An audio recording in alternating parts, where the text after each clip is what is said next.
Veda is a teenager trying to overcome the side effects she suffers after experiencing a tragedy at her school. After this experience, her relationships with her family and friends, as well as her outlook on the world, will change forever. Veda is a teenager who has a great relationship with her little sister and her friend Nick, who instantly feels the urge to poop after drinking coffee. They arrive at school, and her little sister texts her 911, indicating an emergency. Veda leaves class worried, only to find out that her sister got her period and was distressed about not knowing what to do, giving Veda quite a scare.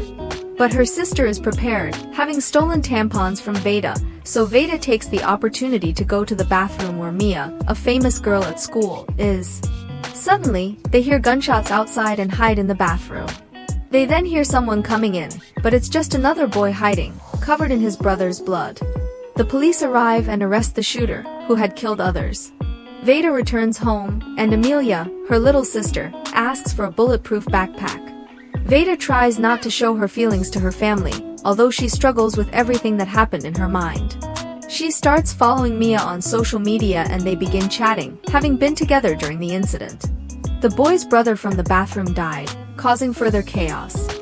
Mia is also struggling as her parents aren't home, and she's afraid to leave her room.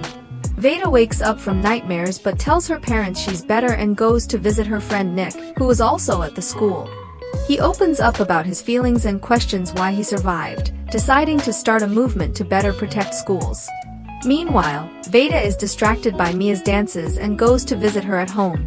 Mia's house is beautiful, and her parents are artists, so she spends most of her time alone. They plan to attend the memorial for Kito's brother. Veda asks if Mia has nightmares, but Mia says she doesn't sleep much.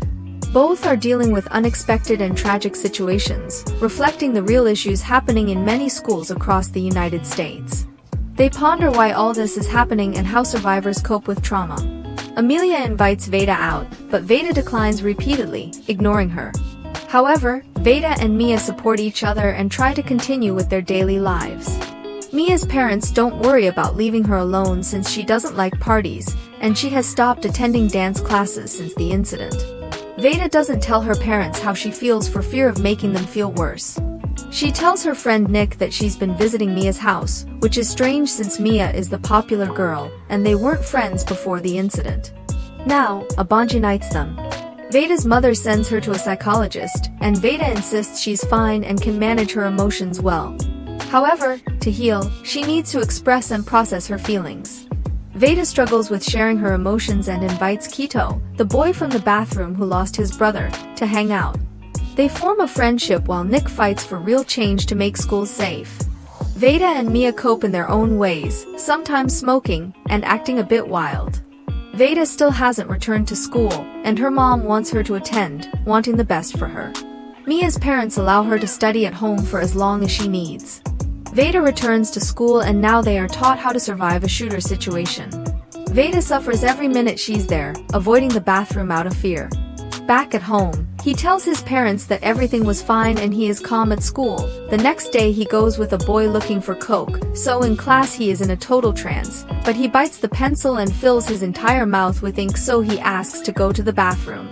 And asks Nick to go to the rescue for her and goes down the stairs in a very strange way. Nick rescues her, but at home Amelia tries to talk to Veda. But she is always on the defensive, and it turns out that while high she sent Kito a very sexually provocative message, and she did not even remember that, but she ends up inviting him to the house. Then Amelia appears and Veda tells her that she is very nosy, but Kito found the little sister very cute. Amelia tries to talk to Veda and she ends up yelling at him, so the relationship between the two has changed a lot. Veda takes refuge with her friend Mia since she feels very comfortable with her, and Veda asks Mia when she has lost her virginity, but it turns out that she hasn't lost it yet, while Veda is going to wait to go to college to lose it, but Mia tells her that she will wait to be truly in love. The two have become best friends and they stay to sleep together and both end up kissing very passionately. When Veda wakes up she is confused by what happened that night, while the upset parents ask her where she was last night, since obviously she didn't come home.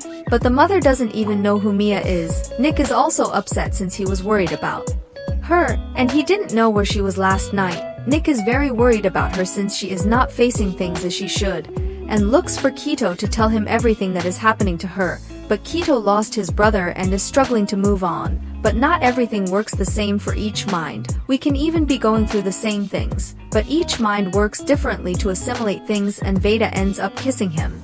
But he tells her that he is not in a good emotional state to have a relationship at that moment, for which Veda only apologizes over and over again, and also finds herself ignoring Mia.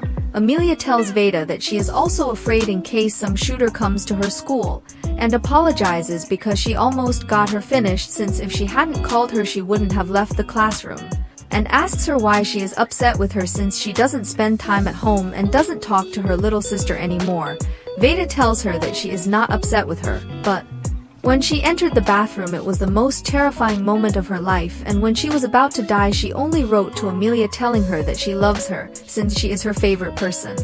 Veda goes out with her father and confesses that she feels very empty, and they begin to vent and scream. "Fucking life is confusing," says the father. Veda screams, "I'm afraid to go to school every day. I'm afraid to take my children to school. I'm afraid to sleep. I feel very proud of how smart my daughter is." Veda goes looking for Mia, and when she enters she finds her lying down from so much alcohol she had taken. She asks Veda if she hates her, but that is not the case, since what happened was a decision of both, and they feared ruining the friendship they were forming. Mia has not yet left the house since it terrifies her to do so, but she will try to return to dance classes. Back with the therapist, she tells her that she has had many ups and downs and feels scared at school. She does not feel comfortable being there. All the boys have been able to take what happened to change the world, like her friend Nick. But she is not doing anything and feels that ended the friendship between them.